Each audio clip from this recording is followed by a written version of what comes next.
Jalan-jalan ke Monas. Perginya bersama kekasih. Terima kasih warga Warakas.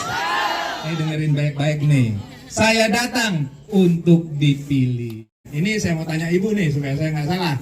Bu, mau nggak ibu kota dipindahin ke tengah hutan?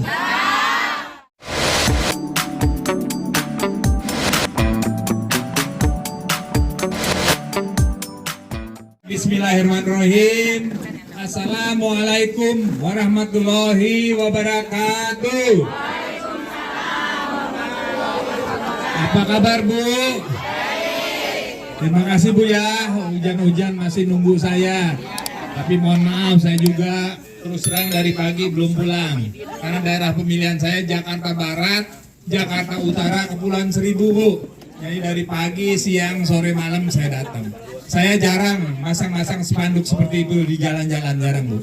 Saya selalu hadir di tengah-tengah masyarakat. Selama 5 tahun saya tidak pernah meninggalkan ibu bapak sekalian. Nanti saya ceritakan apa perjuangan saya pada masyarakat menengah ke bawah. Itu yang saya perjuangkan. Karena saya harus tahu persis apa yang dirasakan oleh ibu bapak sekalian di bawah. Betul nggak? Yang harus dibawa ke DPR RI menjadi masalah nasional. Ya, jadi jangan sekedar ibu saja yang merasakan kesulitan-kesulitan yang dirasakan. Baik yang sangat kami hormati Bapak Hasan Basri, Bapak Muhammad Ali, Bapak Muhtar, Bapak Iwan, warga keluarga Warakas. Nih tepuk tangan untuk Panwaslu. Tepuk tangan untuk Bawaslu. Juga relawan Adam Darajatuh. Yang penting kita mau nanti pemilu jujur dan seneng nih dari tadi satu tempat, dua tempat suaranya kencang. Mau kita jujur dan jadi jangan di TPS jumlah suara 10 naik ke kecamatan hilang, tinggal atau naik jadi 100, betul nggak? Atau di TPS-nya 100 naik ke kecamatan hilang jadi tinggal 10, betul nggak? Nah itu namanya tidak jujur. Terima kasih kepada Mas Bawas yang nanti juga akan mengawasi. Jadi untuk Bapak Ibu yang masih seger nanti pada saat pemilihan habis ngopi balik lagi ke TPS. Ya Bu ya, tolong dilihat betul-betul yang dipilih jumlahnya siapa. Terserah partai siapa, nama siapa, tapi harus jujur dan adil. Kalau dia suaranya 10, naik ke kecamatan tetap 10. Dari TPS 100 naik ke kecamatan 100, betul nggak? Jangan berubah. Kalau berubah namanya tidak adil. Ibu bapak sekalian dalam hati pasti ngapain sih Pak Adam kesini? Nah, saya mau ngasih tahu nih kenapa saya kesini. Tapi pantun saya dijawab memang kenceng banget ya. Biar kata udah jam setengah 11. Terima kasih ibu kalian di situ nunggu saya. Jalan-jalan ke Monas. Kurang kencang. Jalan-jalan ke Monas. Perginya bersama kekasih. Terima kasih warga Warakas. Dengerin baik-baik nih. Saya datang untuk dipilih. Pasti saya nggak malu-malu, saya sama teman saya, abang kita, mas kita yang namanya panjang, nggak usah disebut panjang-panjang.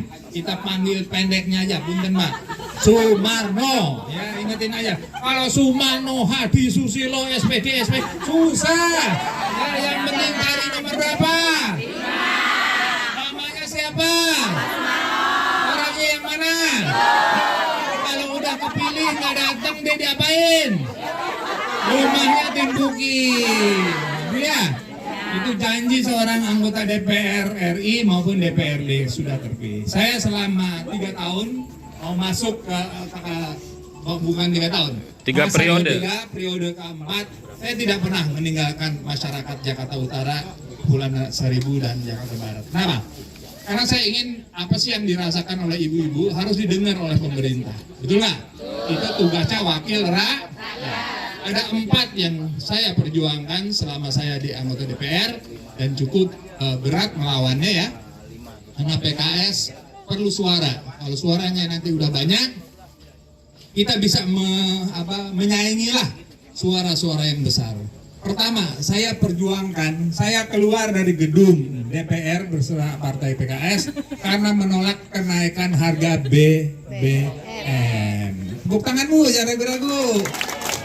Ibu yang ini mau tangan, tepuk tangan. Karena apa? Begitu BBM naik, telurnya harganya naik, betul nggak? Cabai naik. Beras naik, betul nggak Bu? Baru-baru ini cabai aja naik. Nah, itulah tugas seorang DPR RI. Saya menolak, tidak mau harga BBM dinaikkan ya. Jangan sempat telur naik. Nah, telur bapak naik sih boleh juga sih gitu. Ya Bu ya. Yang kedua, saya perjuangkan juga Bu untuk kepentingan bapak-bapak sekalian. Saya menolak yang namanya Undang-Undang Omnibus Law, Undang-Undang Ketenagakerjaan. Karena apa? Saudara kita yang jauh-jauh dari sana, seberang sana, masuk ke Indonesia, gajinya tinggi-tinggi, bener nggak? Bapak-bapak kita gajinya segitu-gitu aja, nggak naik-naik, betul nggak? Itu namanya tidak adil. Oleh karena itu PKS dan saya menolak yang namanya Undang-Undang Omnibus Law, Undang-Undang Ketenagakerjaan. Ibu bapak, terutama ibu-ibu, mau dong bapaknya gajinya naik, betul nggak? Gajinya tinggi, mau nggak? Minimal pulang ibunya senyum.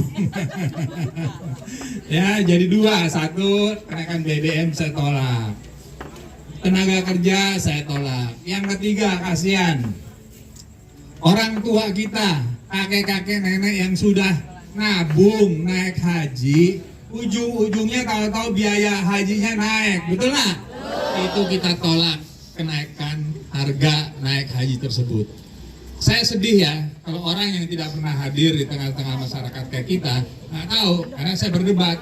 Kenapa kok Anda setuju? Saya bilang, enak aja dia ngomong, ya Pak, kan naiknya cuma 9 juta. Bayangin aja.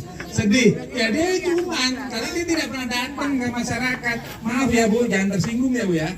Saya selama saya di DPR, saya pasti hadir. Saya dengarkan, oh masalah jalan, oh masalah listrik, oh masalah sebagainya, kesehatan. Saya datang, lalu saya bawa ke DPR untuk perjuangkan. Tapi 3 tadi saya perjuangkan. Satu, masalah saya menolak BBM. Kedua, saya menolak namanya Omnibus Law. Ketiga, saya menolak kenaikan biaya haji. Dan terakhir kemarin, ini saya mau tanya Ibu nih supaya saya nggak salah. Bu, mau nggak ibu kota dipindahin ke tengah hutan? Kenapa? Gampang Bu, saya biasa ketemu ibu-ibu bapak-bapak sekalian, gampang, saya waktu berdebat gampang. Ada teman saya PNS, saya hati-hati loh. Awal 2024 nanti Anda dipindahin ke tengah hutan. Wah, daripada saya kerja di tengah hutan, mendingan saya berhenti. Sampai gitu Bu, karena repot. Saya tanya lagi, kenapa? Pak, ini contoh, dia bilang kan, gaji saya 500.000 misalnya ya. Lalu harus pindah ke tengah hutan. Pasti kan 250 dibawa oleh bapaknya, betul nggak? 250 ditinggalin ke ibunya, betul nggak? Pakai gaji yang 500 aja, telur cuma beli 1. Gaji 250, telurnya jadi dibagi 2, betul nggak? Anak-anak 3 ya, udah setengah dibagi lagi jadi dapatnya 1/4. Gampang kok, gampang. Kenapa PKS menolak ya? Ratusan triliun rupiah hanya untuk membangun satu kota. Bayangin aja, di Jakarta aja masih suka banjir, betul nggak? Coba itu digunakan untuk perbaikan sungai. Di Jakarta masih banyak jalanan yang bolong-bolong, bener nggak? Di luar kota masih banyak jalan-jalan yang rusak, betul nggak? Ngapain bikin istana, bikin rumah presiden di tengah hutan, bener nggak? Kasihan, saya tanya sama PNS, kenapa sih kamu nolak banget ini lah? Makanya saya pulang dari sana, lompat-lompat di atas pohon gitu. Karena terlatih di sana temennya yang di pohon-pohon gitu ya. Ini real Bu, saya baru pulang dari sana. Di sana nggak ada apa-apanya Bu. Kita kan manusia sosial, makhluk sosial, betul nggak? Maunya bertetangga, betul nggak? Terutama ibu-ibu gosip gitu ya Bu ya. Minimal gosip kiri kanan. Di sana mau gosip sama siapa? Sama monyet. Ya kan mungkin lah. Jadi sekali lagi saya tidak menghasut, tapi saya menolak undang-undang pindahnya ibu kota di Jakarta ke Kalimantan. Tambah lagi yang kita akan tolak, bahwa nanti pemilihan gubernur dipilih langsung oleh presiden. Ini udah kacau nih, kacau. Rakyat kita sesuai Undang-Undang Dasar adalah negara demokrasi, betul nggak? Negara ini milik rakyat. Jadi apa artinya kalau milik rakyat, gubernurnya juga dipilih oleh rakyat. Nah, kita menolak pasal 10 di mana bahwa penunjukan gubernur oleh presiden itu udah ngaco semua tuh. Itu terus terang aja. Ya, kemarin keputusan MK aja udah ngaco ya. Tambah lagi sekarang ibu kota mau dipindahin, gubernurnya ditunjuk langsung presiden. Wah, udah kacau. Betul nggak, Bu? Nah, saya senang sekali. Ibu aja udah bisa bilang kacau. Jadi saya senang. Benar, Bu? Benar, Bu? Ibu pemilik republik ini. Ibu yang bayar pajak. Betul nggak? Ibu bersuara. Jangan diam saja. Kalau ada hal-hal seperti itu, bukan saya menghasut, tapi bahwa kita harus semakin pintar gitu ya. Ngapain sih ibu kota dengan yang terakhir kemarin ya tadi malam saya dengar itu sudah naik menjadi 600 triliun rupiah pembangunan di sana. Berapa nolnya itu, Bu? Ibu aja nggak tahu lebih saya.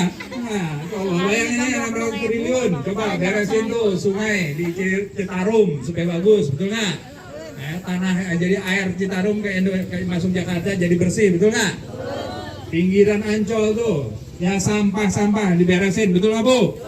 Jalan-jalan yang belum beres dibetulin, betul nggak, Bu? Daripada dibikin istana di tengah hutan, ya, Bu ya. Jadi sekali lagi lebih saya ingat sekali nih di sini jarang ini ya yang rumah-rumah kontrakan. Pernah saya tanya ya, kebetulan daerah itu daerah kontrakan. Setuju enggak? Kenapa? Kalau dipindah ke sana kontrakan saya kosong. Ini kejadian betul. Kenapa saya bisa bercerita gini? Ya karena saya dekat ibu, dekat bapak. Saya selalu hadir. Jadi saya tahu persis apa yang saya harus bawa ke atas. Saya perjuangkan. Begitu sama juga untuk Pak Sumarno nanti. Kalau saya nanti di sini banjir, ada kebakaran, pemadamnya nggak datangin Pak Marno kalau terpilih. Betul nggak? Pak, mana janji Bapak selama ini? Betul nggak? Tepuk tangan dong untuk Pak Marno. Tepuk tangan saya mau tes nih. Pak Marno kertasnya warnanya apa? Nomor berapa? Namanya siapa? Orangnya yang mana? Ya, Pak Marno lain kali jangan pakai topi, pakai kacamata. Mendingan asli gini keren, betul nggak? Ya.